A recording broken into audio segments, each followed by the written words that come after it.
PT Dirgantara Indonesia membuktikan keunggulannya dengan merakit helikopter NBO 105 yang terkenal halus, tidak bising, dan andal. Helikopter ini mampu beroperasi di wilayah ekstrim Indonesia, termasuk daerah terpencil hingga Papua, menjadikannya aset penting untuk misi militer, medis, dan logistik. Para pencinta aviasi, mari kita ajak pikiran terbang sejenak ke masa lalu. Jauh sebelum nama PT Dirgantara Indonesia identik dengan helikopter modern, hasil kolaborasi bersama Airbus, industri dirgantara kita sudah lebih dulu merasakan kerasnya, kelas dunia, bahkan bergandengan langsung dengan Jerman. Dan tenang saja, ini bukan dongeng pengantar tidur, ini adalah kisah nyata yang pernah ditorehkan bangsa ini. Sejak era 1970-an, PT DI sudah bekerja sama dengan pabrikan legendaris asal Jerman, Messerschmitt Bölkow Blohm atau MBB. Dari kerjasama inilah lahir helikopter yang namanya mungkin terdengar sederhana, tapi rekam jejaknya luar biasa, NBO 105. MBB memberikan lisensi resmi kepada PT DI untuk memproduksi helikopter ini di dalam negeri.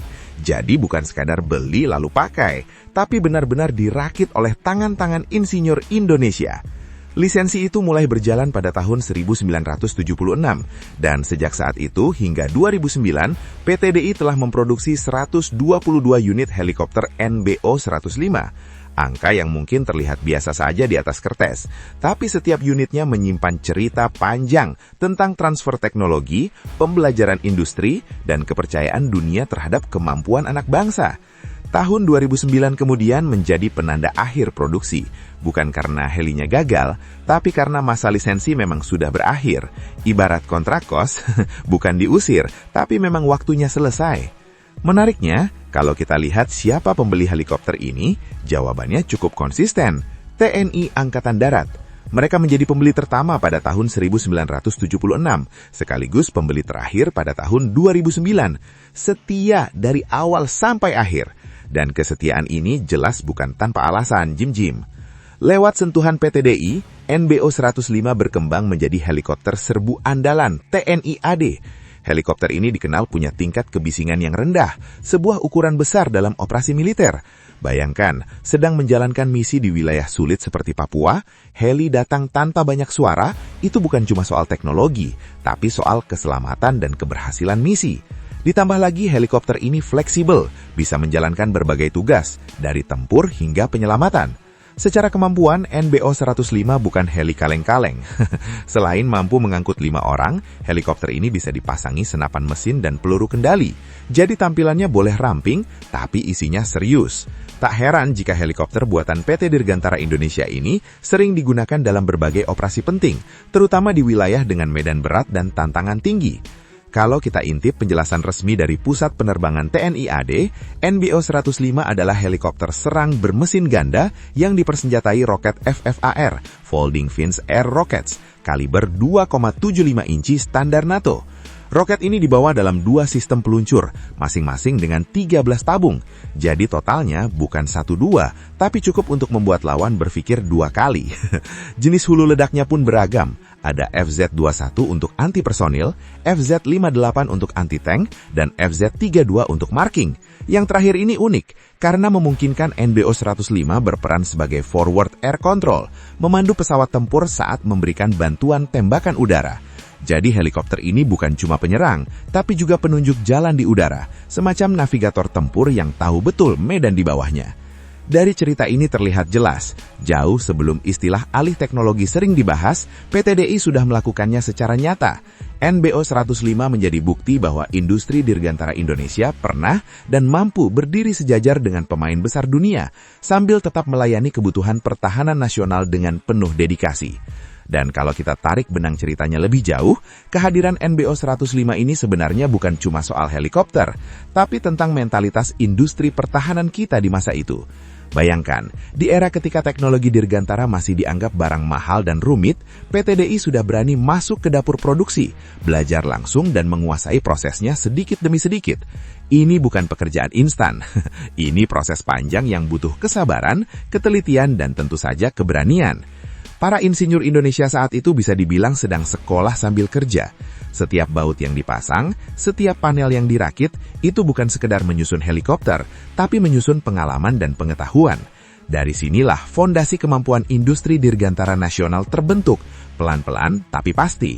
Dan hasilnya terlihat jelas, helikopter yang dirakit di dalam negeri ini mampu beroperasi di kondisi ekstrim, dari panas terik hingga medan pegunungan yang menantang. Dalam operasi lapangan, NBO 105 dikenal lincah dan responsif. Ukurannya yang relatif kecil justru menjadi keunggulan, mudah bermanuver, cepat bergerak, dan sulit terdeteksi. Dalam dunia militer ini nilai tambah besar. Apalagi dengan suara yang minim, helikopter ini bisa datang tanpa banyak drama, tahu-tahu sudah di posisi tugas. Perannya di TNI AD pun tidak satu warna, kadang tampil sebagai helikopter serang, kadang sebagai pengintai, dan di momen tertentu berubah menjadi pendukung operasi penyelamatan. Fleksibel adalah kata kuncinya. Ini membuat NBO 105 bukan sekedar alat tempur, tapi mitra setia di berbagai misi penting. Dan yang sering luput dari perhatian, keberhasilan NBO 105 juga membangun kepercayaan diri nasional. Indonesia tidak hanya menjadi pengguna, tapi juga produsen. Bahwa kita tidak selalu harus menunggu, tapi bisa ikut mencipta. Dari sinilah cerita besar industri dirgantara Indonesia terus bergulir, membuka jalan bagi proyek-proyek berikutnya yang lebih modern, lebih kompleks, dan tentu saja lebih menantang. Dan ketika pengalaman itu terus menumpuk, pelan tapi pasti, NBO 105 berubah menjadi semacam guru terbang bagi industri dirgantara nasional. Lewat helikopter inilah, PT DI belajar soal manajemen produksi, kontrol kualitas, hingga bagaimana menyesuaikan desain dengan kebutuhan operasi di lapangan. Ini bukan sekadar urusan teknis, tapi juga soal pola pikir, bagaimana sebuah industri strategis dibangun dengan disiplin dan konsistensi. Di sisi pengguna, para penerbang dan teknisi TNI AD pun ikut tumbuh bersama NBO 105. Mereka mengenal betul karakter helikopter ini, dari suara mesinnya yang halus sampai responsnya saat bermanuver di udara. Hubungan antara awak dan alutsista ini bukan hubungan dingin antara manusia dan mesin, tapi kemitraan yang terbangun dari jam terbang tinggi dan pengalaman lapangan yang panjang.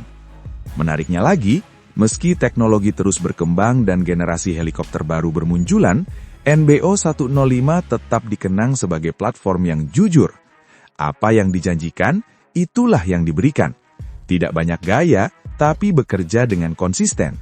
Dalam dunia operasi militer, karakter seperti ini justru sangat dihargai. Dari sudut pandang industri, keberhasilan NBO 105 juga membuka mata bahwa kolaborasi internasional bisa berjalan seimbang. Bukan sekadar membeli, tapi belajar. Bukan hanya memakai, tapi menguasai. Pola kerjasama inilah yang kemudian menjadi referensi bagi proyek-proyek PT DI di tahun-tahun berikutnya, termasuk pengembangan pesawat dan helikopter generasi lebih baru. Cerita NBO 105 ini akhirnya menjadi pengingat bahwa setiap alutsista memiliki kisah di balik rangka dan mesinnya. Ada proses panjang, ada keringat, ada kesalahan yang diperbaiki, dan ada keberhasilan yang dirayakan diam-diam. Dan dari sinilah, kepercayaan terhadap kemampuan anak bangsa terus tumbuh, menguat, dan mengakar di dunia dirgantara Indonesia. Seiring waktu berjalan, NBO 105 tidak hanya menjadi bagian dari inventaris, tapi juga bagian dari sejarah hidup dirgantara Indonesia. Setiap baling-balingnya berputar, ada cerita tentang proses belajar yang tidak instan, tentang jatuh bangun membangun industri strategis dari nol. Ini adalah fase di mana Indonesia sedang membuktikan pada dirinya sendiri bahwa kemampuan itu bisa dibangun, bukan sekadar dibeli. Di lapangan, helikopter ini sering dihadapkan pada kondisi yang jauh dari kata ramah. Cuaca ekstrim, medan terjal, hingga keterbatasan fasilitas pendukung menjadi tantangan sehari-hari. Namun justru di situ karakter NBO 105 teruji. Mesin ganda yang dimilikinya memberi rasa aman ekstra, sementara desainnya memungkinkan perawatan yang relatif praktis. Bagi teknisi, ini seperti teman kerja yang bandel, tapi bisa diandalkan. Pengalaman panjang mengoperasikan NBO 105 juga memberi pelajaran berharga soal kemandirian logistik. PT DI dan TNI AD belajar bagaimana menjaga kesiapan helikopter, mengelola suku cadang, hingga memperpanjang usia pakai dengan perawatan yang tepat. Ilmu-ilmu inilah yang kemudian menjadi bekal penting saat Indonesia masuk ke era alutsista yang lebih kompleks. Kalau kita lihat lebih luas, Cerita NBO 105 juga mencerminkan posisi Indonesia di tengah dinamika global. Di saat banyak negara berkembang hanya menjadi pengguna pasif, Indonesia sudah melangkah lebih jauh dengan ikut memproduksi dan memahami teknologi inti. Ini bukan langkah kecil, ini lompatan mental yang dampaknya terasa sampai sekarang. Dan tanpa banyak disadari, keberadaan NBO 105 ikut membentuk budaya kerja di lingkungan Dirgantara Nasional. Budaya teliti, disiplin, dan bertanggung jawab. Budaya yang paham bahwa satu kesalahan kecil di darat bisa berdampak besar di udara. Nilai-nilai inilah yang kemudian diwariskan ke generasi berikutnya, menjadi fondasi kuat bagi perjalanan industri Dirgantara Indonesia ke tahap yang lebih tinggi. Thanks banget buat yang udah nonton sampai habis. Kalau suka, ya di-like aja. Kalau merasa cocok, langsung subscribe. Dan kalau jempol udah gatal pengen ngetik, antem aja tuh kolom komentar. Mau debat? Boleh. Mau bercanda? Gas! Yang penting sopan.